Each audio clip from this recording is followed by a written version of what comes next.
Hi hello नमस्ते. कशा आहात सगळे? मी मस्त आहे, मजेत आहे. आणि तुम्ही पण मस्त असाल आणि कामात आपल्या व्यस्त असाल. सगळ्यांना काम असतात हो. आणि त्या कामातनं वेळ काढून माझे व्हिडिओ बघितल्याबद्दल तुम्हाला खूप खूप खूप खूप थँक्यू, धन्यवाद, आभारी आहे. थोडेफार व्हिडिओ म्हणजे व्ह्यूज येत नाहीत असे नाहीत, थोडेफार येतात. पण म्हणावं तसे वाढले नाही आहेत ना. आणि आपल्याला वाटते ना की आपण एवढी मेहनत करतोय तर फास्ट फास्ट जमाना आहे, फास्ट व्हायला पाहिजे. तर तसं काय होत नसतंय आणि जाऊ दे. आपण कधी कधी काय होतंय की बरोबर थकून आपण बंद करायचं विचार करतोय. कंटाळा येतोय ना, मग एक वेळ अशी येते ना. कारण आपल्याला कामं पण करायची असतात. असं नाही की फक्त कोण आणून देणार आहे की नाही. मला तर कोण आणून देणार नाही. त्यामुळं आता मला पुढच्या महिन्यापासून आणखीन कामाला जायला पाहिजे. का तर त्याशिवाय चालत नाही ना. आता भाड्याचं घर आहे, 2 डबे आहेत, फक्त 2 डब्यावर काय चालत नाही. अजून काय तर दुपारच्या वेळेत काम बघावं म्हणायला लागले, गारमेंटचं वगैरे. तर माझी स्टोरी सांगायची मध्येच राहून जात्या. खूप अवघड आहे. आणि मी तुम्हाला वाटतंय की मी कसं आहे माहिती आहे काय, मला ते हँडिकॅप असलेली ती सहानुभूती वगैरे घेऊन व्हिडिओ बनवायचे नाहीत. नाहीतर बघा, माझा पाय खरोखर कृत्रिम आहे. हा पाय आहे तो प्लॅस्टिकचा आहे माझा. बघा, हा प्लॅस्टिकचा पाय आहे, पण मी काम सगळं करते. त्यामुळं कसं आहे, आपण सहानुभूती कुणाची मिळवायची नाही ना. कसं आहे, माझ्यापेक्षा पण 2-2 पाय नसलेले जगतायत. शेवटी काय, देवानं कसं ठेवलंय तसं राहायला लागतंय. पण असं पण कधी कधी वाटतंय बरं का, की आता मी एवढं असून सुद्धा मी सगळं करते, तर माझी स्टोरी सांगून एखाद्याला त्याचा उपयोग होईल. एखादी मनानं खचलेले असतात बघा, त्यांना नक्कीच माझ्या स्टोरीचा उपयोग होईल असं मनापासून वाटतंय मला. कारण बघा कसं असतंय, कधी कधी मी आता सांगायला लागले ना, लोकांना आश्चर्य वाटते. तुम्ही सगळं करताय, करणार कोण? जन्माला आलोय म्हटल्यानंतर करायलाच पाहिजे, कोण करणार? चेष्टा नाही, हाताचं ऑपरेशन झालं, इथनं इथंपर्यंत फाडले माझं पूर्ण एवढं. आत्ता आत्ता मी ड्रेस घालायला लागले. तुम्हाला माहिती आहे, सगळ्या व्हिडिओमध्ये मी गाऊन घालत होते. तर दवाखान्यातनं घरी आले की ती 4थ्या दिवशी आली. टाके अजून काढले नव्हते. टाके काढले नाहीत, आईबरोबर भांडणं काढली भाऊजनं. मग आईला म्हटलं, आई तू इथं राहू नकोस, जा. आई गेली मामाकडं, भाकरी करून खाल्ल्यात हातानं. वेळ वेळ ही सगळं शिकवते, सगळं काही शिकवते. पायाची पण माझ्या खूप ऑपरेशन झाल्यात. आणि त्यावेळी पण मी कुणी नसते, कसं असतंय, आणि कुणाची अपेक्षा पण करायची नसते. तुमच्या सुखात सगळेजण असतात, पण दुःखाच्या वेळी कुणी नसते. आणि ह्या गोष्टीचं आहे का नाही, मला म्हणजे सोशल मीडियाच्या मार्फत तुमच्यापर्यंत पोचवायचे आहेत. कारण कसं आहे, लोकांना किती दुःख होते ना. मला काही वाटत, का वाटून घ्यायचं? बघा, देवानं जन्माला घातले म्हटल्यावर काय तर होणारच की. आणि आत्ता एका गोष्टीचं वाईट वाटायला लागलंय. का तर कसं झालंय, आता भाऊजा वगैरे घरावर आता आपला अधिकार नाही असं वाटायला लागले ना. त्यांचा अधिकार आहे, आपला नाही असं वाटायला लागले. त्यामुळे स्वतःचं घर पाहिजे. जगाच्या पाठीवर कुठंतरी आपलं स्वतःचं असं घर पाहिजे. आणि बायकांना तर पाहिजेच पाहिजे. पुरुषांनी एक लक्षात ठेवा, तुमच्या बायकोला बाहेरच्या जगात कसं जगायचं ते शिकवा. मुलांच्या विश्वासावर अजिबात ठेवू नका. हात जोडून मी सगळ्यांना विनंती करते. आणि बायांनो, तुम्ही पण ना जगाबरोबर अपडेट राहा. म्हणजे जगात काय चाललंय आपण म्हणजे लय पण भोळं राहून चालत नाही. लय पण भोळं राहून दुसऱ्यांचं ऐकून चालत नाही. दुसऱ्याचं ऐकून आहे की नाही लोक काय उपयोग नाही. काहीच उपयोग नाही. लोक फायदा घ्यायला असते ती. आता तुम्हाला वाटेल मला सगळे आहे ती काय उपयोग नसते कुणाचा. तिने असून नसल्यासारखी आहे ती काय मग उपयोग आहे. देवा, मला आता लवकर लवकर भाजी निवडायला पाहिजे. कारण मला वेळ व्हायला लागलाय डब्यासनी. डबा असलं की बघा अजून एवढ्या भाज्या निवडायच्या आहेत. त्या तुम्हाला काय सांगून उपयोग आहे. घेवडा आणि आणलाय ही आणि भाजी निवडायची आहे. आता कुठली करायची हा प्रश्न आहे. हा करायची की ही करायची ही मागं ठेवायला पाहिजे आता. कारण वेळ व्हायला लागल्या. हीच निवडायला पाहिजे. त्यामुळं कसं होतंय मला व्हिडिओ बनवायला वेळच मिळत नाही. बघा भाज्या मस्त मस्त वांगी आणि मस्त मस्त बटाटे घेतले. बटाटे बघा, बटाटे कसले दिले. वांगी छान आहेत. डब्यासाठी घ्यायला लागते भाजीपाला. टमॅटे घेतल्यात.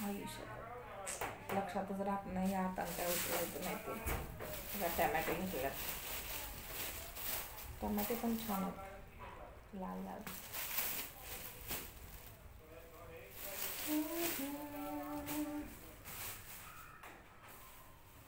तुमसे मिले कुठलं भाजी करू तेच कळण झालं या. घेवडा तर करायला लागणारच आहे. देवा किती लांब आहे ते. जाऊ दे नंतर घेते. चाकू चाकू चाकू चाकू चाकू.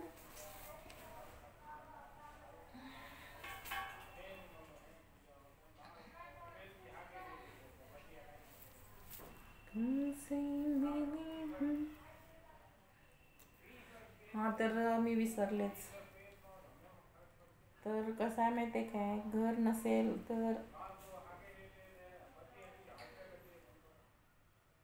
कुणी आपल्याला थारा देत नाही. आणि पैसा, money is a most important part of life. मला इंग्लिश जास्त येत नाही. चुकलं तर सांगा.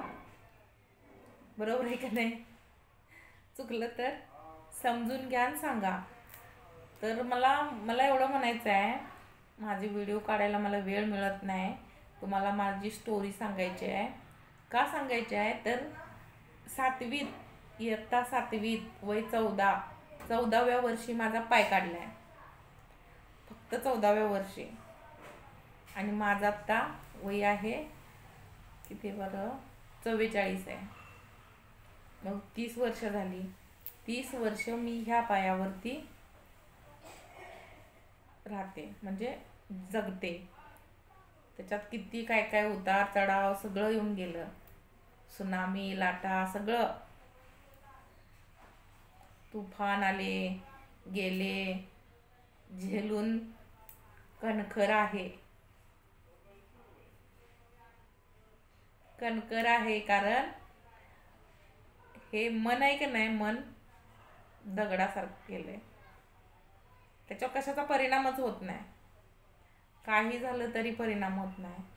खूप वेळा खूप असे प्रसंग आले की आत्महत्या करायला पाहिजे पण केली नाही केली. देवानं काय आपल्याला आत्महत्या करायला पाठवले का. अजून काय भोगायचं असेल जाऊ दे. देवानं अजून काय चांगलं वाईट काय लिहून ठेवलंय ते सगळं घ्यायचं. पर्याय नाही त्याशिवाय. समजा आता मला जीवन संपवायचं आहे. मी गेले संपवायला. आणि त्यातनं आता सध्या मी अपंगच आहे, त्यातनं आणखीन अपंगत्व आलं तर काय हो, काय सांगता येते. जीवन संपवतं म्हणून संपत नाही. ते दुःख असू दे, काही असू दे, जगून जोपर्यंत आहे. अहो, माणसं ठेच लागून मरतात. देवानं मला जिवंत ठेवलंय माझ्यासारखीला, जिचं या जगात कुणी नाही, कुणी सुद्धा नाही माझ्या जगात. देव नेत नाही. आणि मीच सारखं मरायचंय मरायचंय मरायचंय म्हणून काय उपयोग आहे सांगा? हाय का उपयोग? येईल त्या प्रसंगांना तोंड द्यायचं.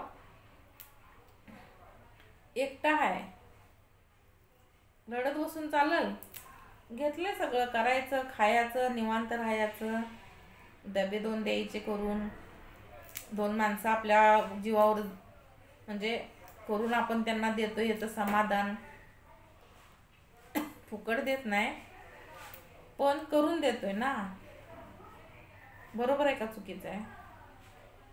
याचं समाधान, दुसरं काही नाही. कामं बघायची, कुठं तर करायची, 1-2 कामं, जगायला लागते तेवढं तर कमवायचं. जास्त काय आपल्या हातात नसते. तुम्हाला जेवढं नशिबात आहे तेवढंच मिळणार. जास्त कमी काही. एवढा पैसा कमवला, कुठं गेला कळला नाही. आणि आता ह्या वयात काय कमवणार? मोडकं तोडकं असून भरपूर कष्ट केलं, भरपूर पैशाच्या मागं धावलो, काय करणार आता? आता त्या गोष्टींचा काय उपयोग आहे का? बरोबर निवडायला पाहिजे भाजी. आमचे एक काका आहेत, त्यांना शेपूची भाजी खूप आवडते. काका म्हणजे मी त्यांना डबा देते म्हणून त्यांना काका म्हणते. छान आहेत तर काकांचा स्वभाव. का बिचाऱ्यांची बायको नाही. जगात असे किती तर लोक आहेत, त्यांना काय म्हणजे जगायला काय हे नाही. तुम्ही ना, खरं सांगते, आहे त्या परिस्थितीत जगायला शिका. माझंच लय दुःख, मीच लय दुःखी आहे असं काय नसतंय. प्रत्येकाला प्रत्येकाचं दुःख ही काय आहे, सड घातलाय याच्यात. काय अवघड आहे भाजीत. मोठी दिसायसाठी घालतात काय? असू दे. शेतकरी बिचारा, त्यांना रुपयानं पैसे मिळते, ती किती कष्ट करायला लागते, ती त्यांचं कष्ट किती आहे. तर मित्रांनो, मला आता ना फॅमिली, माझी यूट्यूब फॅमिली, मला सगळ्यांनी सपोर्ट करा. मला आता भरभर करायला पाहिजे. कोणतरी एखादं मैत्रीण पण नाही, बिचाऱ्या करू लागतील असं. अशी पाहिजे का नाही सांगा मैत्रीण? मला तर का नाही असं वाटते बघा. लय काम पडलं का नाही वाटते कधी व्हायचं. आणि हे मोबाईलचं एक याड लागले की काय करता, त्यामुळं बरोबर कामं होत नाही. ती आपलं रेंगाळत करायला लागतं. या अशी मस्त शेपूची भाजी आहे. छान आहे ना? किती छान आहेत बघा भाजी. मला भीतीच वाटते. रात्र त्यांचा डबा द्या, त्यांचा डबा द्या, सगळ्यांचं डबं देत बसायला लागते. ती देवा, चला पाठीत ठेवते ही आता पटापटा. चला मी ना आता सगळ्यांना bye, love you YouTube family आणि फेसबुक फॅमिली.